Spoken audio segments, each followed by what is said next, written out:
Hi guys, how's it going? My name is AussieTash. I recently seen the 1 minute clip of the Underground Railway in the Heritage Minutes episode.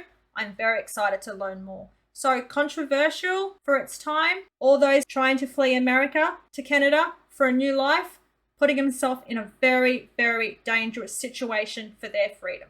I know this could be a bit of a controversial topic. Remember guys, we've got a great platform, we've got a great community, so let's stay nice to each other. You're welcome to share your comments, but like I said, I don't want to get too political and I don't want to get too nasty.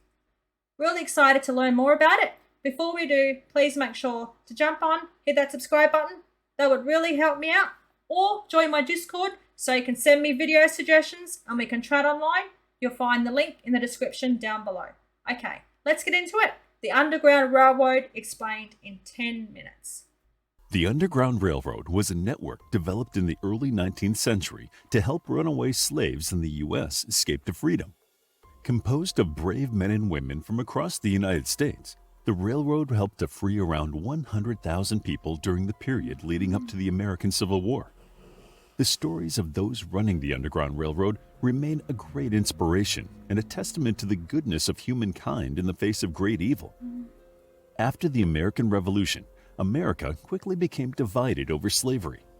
While slavery obviously ran counter to American ideals of liberty, it made some people very wealthy while ridding them of a life of hard labor.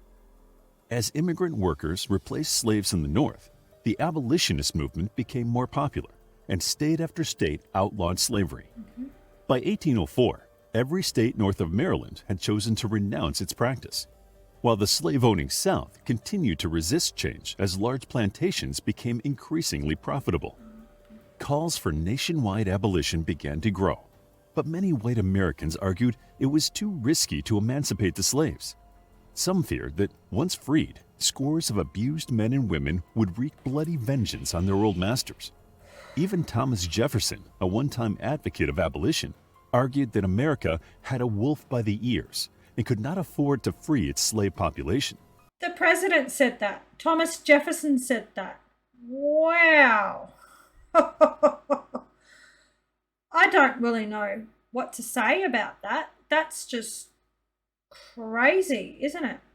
I don't want to get all controversial. I'm just interested in hearing about the story of it. Like I said, I'd love to hear your comments and your stories about if your family was involved in this back in the day. But yeah, let's not get too nitty-gritty on our beautiful, friendly community site that we have. Many pro-slavery advocates would also claim that Africans were racially inferior and that they would not benefit from freedom if they had any. While some slave owners were harsher than others, in general, the life of a slave in the American South was filled with unimaginable cruelty. A large majority of slaves worked picking cotton or tobacco, a monotonous job they carried out from dawn till dusk, 6 days a week. Slaves were often whipped, beaten, raped, kept in squalid conditions, and allowed little food or sleep in order to keep them docile. By the time slavery was at its height in the U.S., the life expectancy of an average American slave was just 36 years. Although the life of a slave was often horrific, few slaves risked escaping to the free North. Most were too brutalized and too scared to run, and most of those who did get away were simply brought back and punished.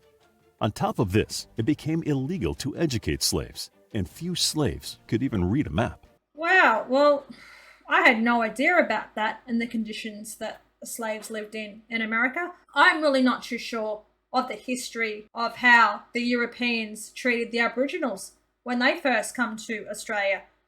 I know there's histories of the stolen generation, not really quite too sure about it. Potentially, the European settlers, when they come to Australia, could have been as bad as this. They could have adopted these kind of practices. I don't really know. I'm just interested in the story of the Underground Railway. Escape was made even more challenging by the two Fugitive Slave Acts passed in 1793 and 1850. These pieces of legislation allowed slave owners to track down escaped slaves living in free states, and those caught sheltering runaways received a heavy fine. In the lead-up to the Civil War, dangers presented by slave catchers operating in the northern U.S. caused most fleeing slaves to head to Canada. At this time, Canada was still part of the British Empire, which had abolished the slave trade in its colonies in 1833. While some lone men and women did successfully make the journey to the border, it soon became clear to abolitionists that organized planning was necessary to help slaves get away from their masters. The early origins of the Underground Railway are somewhat obscure because the network operated secretly. Still, we know it soon evolved to become a vast collection of safe houses and valuable contacts that help escapees make the arduous journey to freedom. This network came to be known in the newspapers as the Underground Railroad, although it had nothing to do with either the railways or subterranean passages. Slang connected to the railways was soon adopted to describe these secret routes. For example, safe houses were known as stations or depots, and those who sheltered slaves were known as station masters. Those who helped slaves get out of plantations were called conductors. A large percentage of those involved were African Americans, many of whom were ex-slaves. Wow, that's pretty brutal, isn't it? The people that were even opting to help the slaves escape from America to Canada, they were risking death as well. That's pretty hard to comprehend, isn't it? Again, I don't want to get all political about this. I'm just curious in the Underground Railroad itself, how it worked. Does it still exist? Is it like a tourist attraction thing? Or have they been blocked off? Leave comments, let me know. Railroad conductors would then wait until nightfall to ferry fugitives to safety, following a great chain of safe houses that led all the way to the Canadian border. These operations often took place under the cover of darkness because the participants usually had to evade slave catchers as they ran. The majority of those escapees also came from border states rather than the Deep South, as they had much shorter distances to travel. Some of the first people involved in these networks came from various religious communities with strong moral objections to slavery. The Quakers, in particular, were some of the earliest white abolitionists, having collectively declared slavery immoral as early as 1688. Although many Quakers would hold slaves regardless, several key figures in the early Underground Railroad were from this radical Christian sect. One of the first men we know of to assist fugitive slaves was a Quaker named Levi Coffin. While he was living in North Carolina, Levi attempted to teach slaves to read and write, despite the dangers. Before long, he left the state to avoid the rising violence caused by pro-slavery advocates. Undeterred, in the 1820s, Coffin set up a safe house for runaways in the free state of Indiana. He and his friends created an anti-slavery network across Indiana and Ohio, and his home became known as the Grand Central Station of the Underground Railroad. Another early Quaker abolitionist and member of the Underground Railroad was Isaac Hopper, a simple tailor who lived in Pennsylvania. He would house hundreds of fugitives throughout his lifetime. Hopper later moved to New York to run a bookshop where anti-abolitionists attacked him. Despite the bad feelings against him, Hopper would prevail, and like Levi Coffin, he would soon find common cause with other anti-slavery advocates living in New York. I love how they have their little spy words, their little secret code words for the houses that they would use to keep the slaves in hiding while they were trying to get from America to Canada. Their little code words and stuff like that. That's really, really cool. Sort of James Bondy sort of stuff. They had bounty hunters for the slaves? Oh my gosh. That's pretty disgusting as well, isn't it? But again, it was a whole different time. Australia, we could have had that back in the day. I really don't know. Among them was David Ruggles, one of America's first African-American journalists who helped the writer and statesman Frederick Douglass escape slavery in 1838. Besides the early efforts of the Quakers, many ex-slaves and free African Americans were heavily involved in the movement. One of the most successful station masters in U.S. history was an ex-slave, Jarm Logue. Jarm had escaped to Canada as soon as the British Empire abolished slavery. However, he soon crossed back into the U.S. despite the dangers. Jarm changed his name to Jermaine Wesley Logan and studied theology at the Oneida Institute in New York, after which he became quite successful.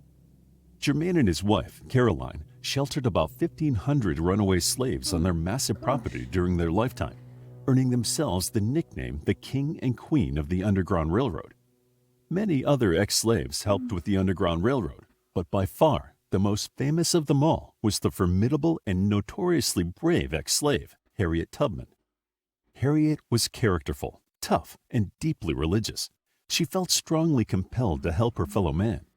She had vivid spiritual visions throughout her life, which may have been caused by a severe head trauma she experienced at 12 years old.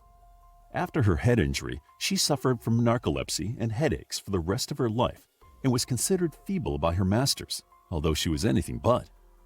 After Harriet successfully escaped in 1849, she came back multiple times to free her family and friends rather than fleeing to safety. She would continue to sneak into plantations during the period leading up to the Civil War, and she carried a shotgun on her secret missions in case trouble occurred, leading slaves on the long route north. She never lost a single person under her care, partly because she used her firearm to threaten anybody who got scared and tried to turn back. Harriet's daring activity would continue during the American Civil War, when she became a spy for the North. Besides secretly passing intelligence back and forth to the Union Army, she helped free over 700 slaves in South Carolina. Okay, so I'm just trying to understand. Slavery had been completely abolished in Canada. So what happened? What did these American slaves, these African American slaves do when they went to Canada? So I'm guessing when they fled to Canada, they were given more opportunities, a better place to live, and better working conditions. Is that right? Please, if you know about some history, jump on, leave a comment, let me know. Harriet Tubman was so greatly revered by the time of her death that she soon became known as the Moses of her people. Leading up to the war, Harriet Tubman was close friends with the most controversial Underground Railroad conductor of them all, the abolitionist John Brown. Brown believed that violence was necessary to bring justice to the slaves. His activities were so outrageous that they are sometimes cited as one of the many causes of the American Civil War. Brown's father had been a station master, and John took up the same role when he grew up, forming the League of Gileadites, whose members protected fugitives from slave catchers. Initially, Brown worked peacefully as part of the Underground Railroad, but his activities became increasingly radical and more violent as he got older. Brown moved to the deeply divided border state of Kansas in the 1850s, when partisans on either side were starting to clash violently over slavery and abolition. Brown was personally involved in some of these clashes, including the infamous Potawatomi Massacre, during which 5 pro-slavery settlers were killed. Brown's military-style activities represented the crossover from the covert activities on the Underground Railroad to the open violence of the coming Civil War. After Brown and his militia attempted to incite a slave revolt by seizing the military arsenal at Harper's Ferry, he was condemned for his illegal actions, passions that moved Brown and so many others would culminate in the American Civil War, which broke out less than 2 years later in 1861. During the Civil War, the railroad continued its operations for several more years, until President Lincoln issued the Emancipation Proclamation in 1863, officially abolishing slavery across the U.S. Abolitionists began to work in the open instead of secretly, and by 1865, the Union had won the war, ending the need for the Underground Railroad altogether. That was really, really interesting. But I'd like to learn more about the tunnels and the routes that were used to smuggle and free the slaves from America to Canada. And how were they hidden? How were they transported? These are questions that I have really interested. If you guys know about the history, more history of the Underground Railway, please leave your comments. Send a suggestion on my Discord channel. You'll find the link in the description down below. If you liked it, please smash the like button. Leave a comment, and remember to subscribe. That would really help me out. Alright, that was it for today. That was the video. Take care from down under. Cheers. Bye.